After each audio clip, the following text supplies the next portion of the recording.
Los ataques en Bélgica ya han dejado al menos 30 personas muertas. Vamos a conversar más sobre los motivos del atentado, el análisis y el contexto junto al analista internacional Florent Sardó. Gracias por acompañarnos, Florent. Bienvenido. Muchas gracias por la invitación.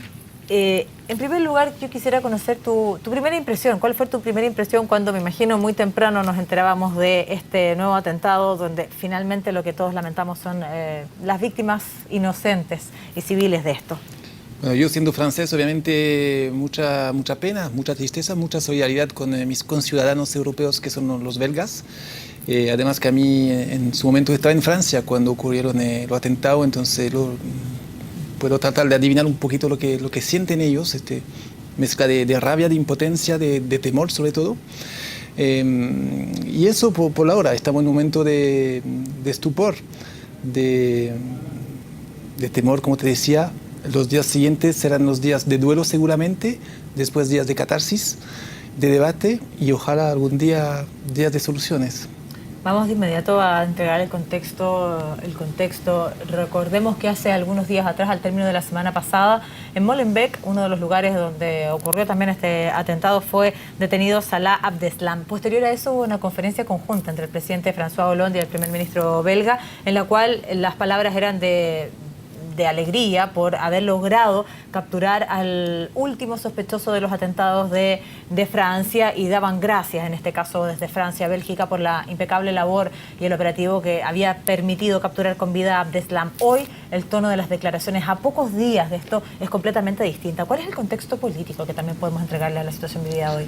Tú mencionas algo importante, que al final, días después de que se atrapa este sospechoso, días después de que Bélgica y Francia celebren juntos la cooperación policial entre ambos países, los terroristas vuelven a atacar. Entonces están diciendo que pueden decir lo que quieren, pueden hacer lo que quieren, pero al final ellos siguen, los terroristas, siguen organizando la agenda y pueden atacar en cualquier momento, en cualquier lugar, y que no le importa, no tienen miedo a las declaraciones de los gobernantes de Europa. Eso es lo más preocupante. Además, se sabe que este sospechoso, que obviamente tiene una carga simbólica muy fuerte porque está ligado directamente con el peor atentado de la historia de Francia, pero además puede obviamente también dar, y todos esperan eso, dar algunas informaciones relevantes sobre la organización, sobre eventualmente otras cédulas presentes en Bruselas o en Francia.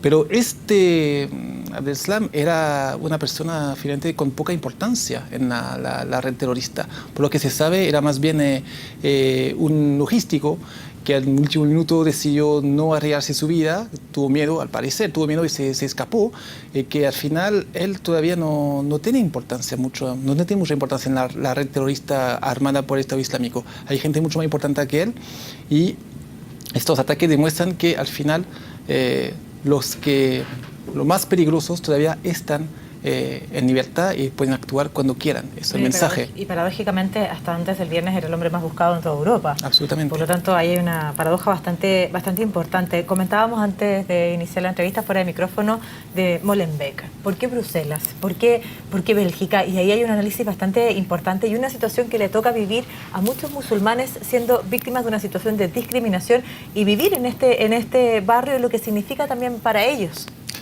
Bueno, tú tienes razón.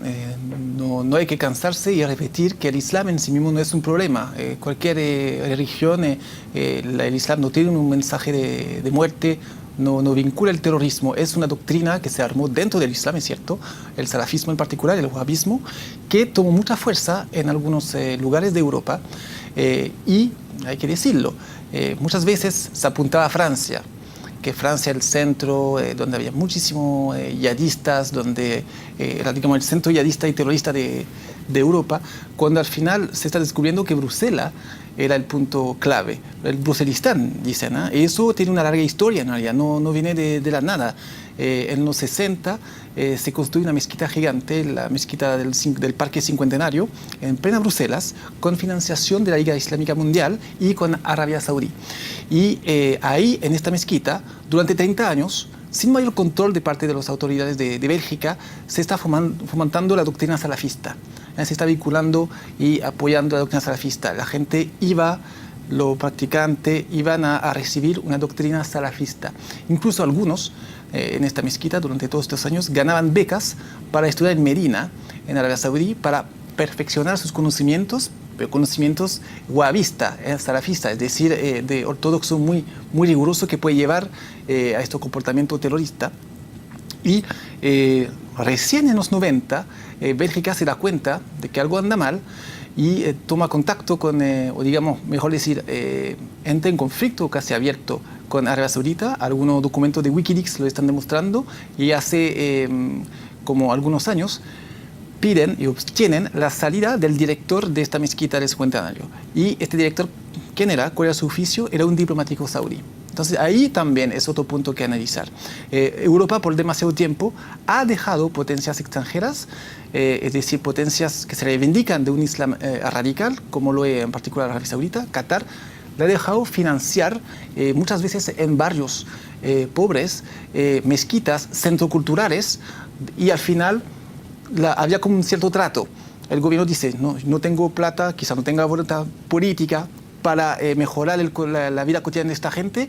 Entonces, si usted, vía fundaciones islamistas, quieren financiar algún centro cultural, alguna mezquita para, de alguna manera, comprar la paz social, entonces vamos. Y en eso estamos. En los 90 había el Londonistan, en los 90, que era como el refugio de muchos terroristas de origen algeriano. Después llegaron el Bruselistan y ahora, porque también es la pregunta para después, es más que probable que los belgas, las autoridades del país, decidan terminar, digamos, con el salafismo dentro de estos barrios, de alguna manera, pero habrá seguramente otro punto en Europa donde se van a juntar, se van a fomentar esa doctrina. Algunos especialistas dicen que, por ejemplo, por la proximidad, la cercanía geográfica que tiene Italia con Libia, dicen que en el sur de Italia podría ser un lugar donde se pueda armar también toda una conexión, una red yihadista. Entonces, en eso estamos. El problema es muy complejo. Podemos terminar en algún punto, pero este problema se puede desplazar simplemente.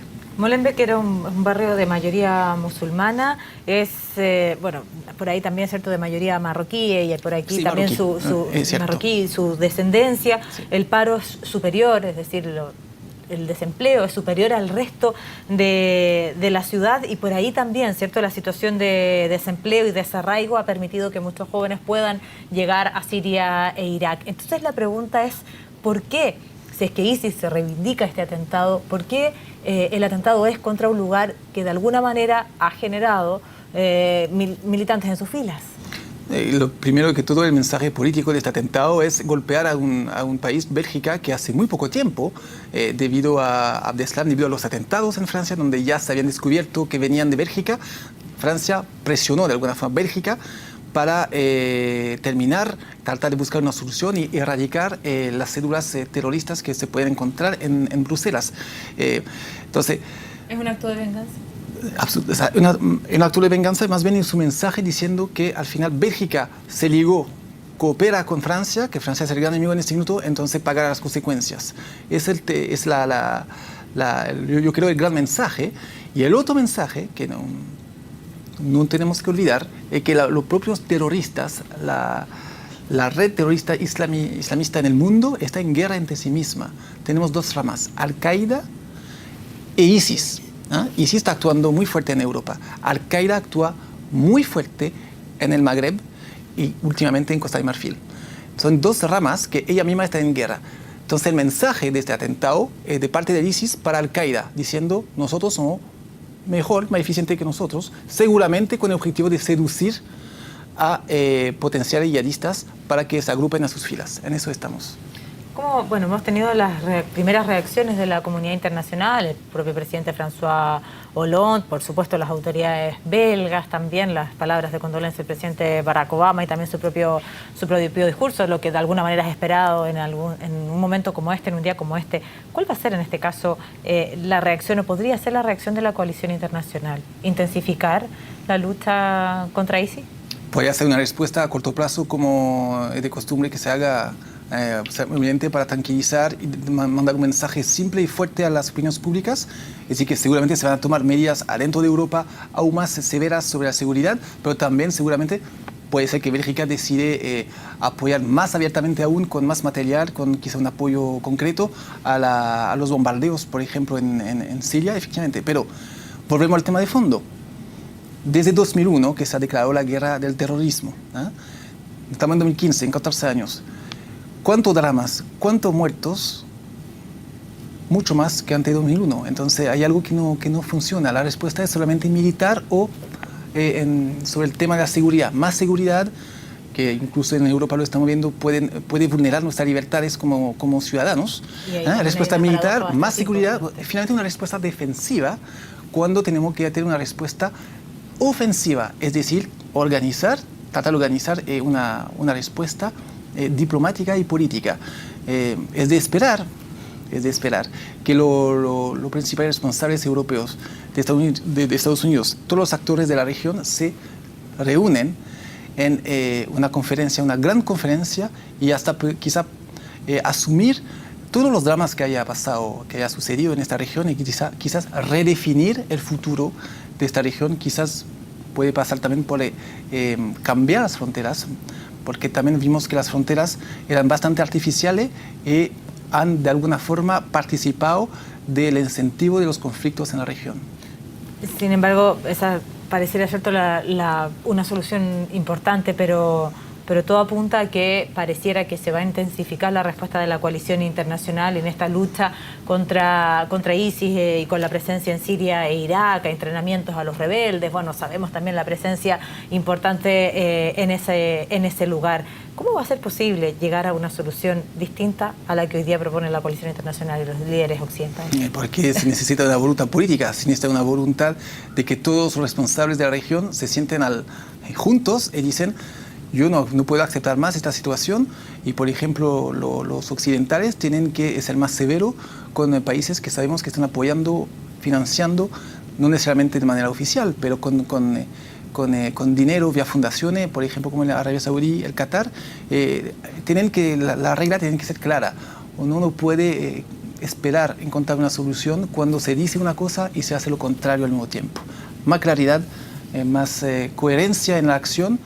Es la única manera de encontrar una solución a este conflicto, a este problema del terrorismo, que por ahora no veo difícil que se termine pronto. Llama la atención de alguna manera cuando ocurre los atentados de Francia, y posterior a eso el intenso trabajo y el intenso protagonismo que tiene Bélgica también en el poder encontrar a los presuntos autores de lo que ocurrió en París el 13 de noviembre, y por ahí también las palabras de las autoridades, no la tengo textual, pero decir, bueno, esperábamos algo como esto, y también sabíamos que eventualmente Salah Abdeslam podría haber estado preparando un atentado. Hay, más allá, ¿cierto?, de que esto sea momentáneo y que sea desarticular un hecho puntual que hoy cobra la vida de más de 30 personas, hay un problema ahí en la prevención. Sí, porque ahí todavía siguen cédulas que están listas para entrar en acción. Entonces el problema de fondo siempre habrá gente suficiente motivada, suficientemente endoctrinada para cometer ese tipo de actos, porque todavía existen motivos para ellos de estar en guerra contra Occidente, aunque muchos de ellos, lo sabemos, son muchas veces lugareños de Europa, son habitantes de Europa, y también eso complica, digamos, la acción de las autoridades, porque al final, hoy en día, está bien, nosotros podemos decir, yo creo que eso sería una de las soluciones, terminar de alguna forma, obviamente, con el Estado Islámico, con el ISIS, pero el ISIS ni siquiera necesita hoy mandar gente afuera. Yo creo que él tiene suficiente adentro de los propios países europeos, gente listos para cometer este tipo de atentado. Tú algo esbozabas en una de las respuestas anteriores. ¿Cuánto golpea esto a las libertades que son, o a la libertad, y que es cierto un concepto de alguna manera que pregona todas las democracias occidentales, lo que pasa en Francia, Estados Unidos, hoy Bruselas con el espacio aéreo cerrado, las estaciones de metro, bueno, ahora hay 2 líneas, pero estaciones de metro cerradas, una ciudad que deja de funcionar completamente y que además de los días venideros sabemos van a ser de muchísima restricción y muchísimo control. En el concepto de la libertad, ¿cuánto golpea esto a la libertad? Lo golpea muy fuerte, porque lo que pasa es que los políticos tendrían que actuar más a medio, no soy político, sé que es difícil, no quiero ser, pero el hecho que uno tenía que actuar a medio plazo, largo plazo, yo siempre repito esta palabra, este adjetivo, la lucidez. Entender que, yo creo que lo más triste de alguna forma, que ellos mismos saben que no van a terminar con el terrorismo solamente proponiendo medidas defensivas, control de fronteras. Ellos mismos lo saben. Ellos saben que tienen que dar un mensaje inmediato, porque así la comunicación política de decir, vamos a actuar. Pero ¿cómo podemos actuar más? Habría que explicar, el ministro de Interior de Francia, por ejemplo, tendría que explicarnos cómo puede meter más aún soldados en la calle. Cómo Bélgica puede poner más aún medidas de seguridad cuando Bruselas en particular vivía bajo nivel de alerta 3, que casi 4. Entonces, ¿cómo más se puede hacer? Los aeropuertos, también cómo se puede controlar el flujo de pasajeros, no que entren en el terminal, digamos, sino que entren en la parte abierta. ¿Cómo puede ser? Financiar portones de seguridad para controlar a todos es imposible, tiene un costo demasiado grande y además se volvería una locura. ¿Qué vamos a proponer? Poner un chip en la cabeza de cada persona para que pueda ser vigilado por satélite. Son, lamentablemente, las respuestas de seguridad, obviamente, que necesitan ser adoptadas para tranquilizar, pero mucho más de lo que estamos haciendo, yo creo que es imposible en realidad. O al menos que nos convertimos en una sociedad digno de Orwell. ¿Eso queremos? Entonces, además sabemos que hay soluciones, no hay que ser tan pesimista, hay soluciones, pero necesita voluntad política, necesita medidas a medio plazo, largo plazo, necesita cohesión entre los europeos. Se habla mucho de la cohesión, la cooperación policial entre los europeos. Sabemos que por muchos años Bélgica y Francia no han cooperado tanto. Pasaron los atentados de noviembre para que de verdad se presione verdaderamente a los belgas. Entonces, hay que ser coherente, hay que ser firme y la unión hace la fuerza, se dice en Europa, pero que se aplique de una vez por todas. Floren, muchísimas gracias por acompañarnos en esta jornada tan noticiosa por lo demás. Muchas gracias.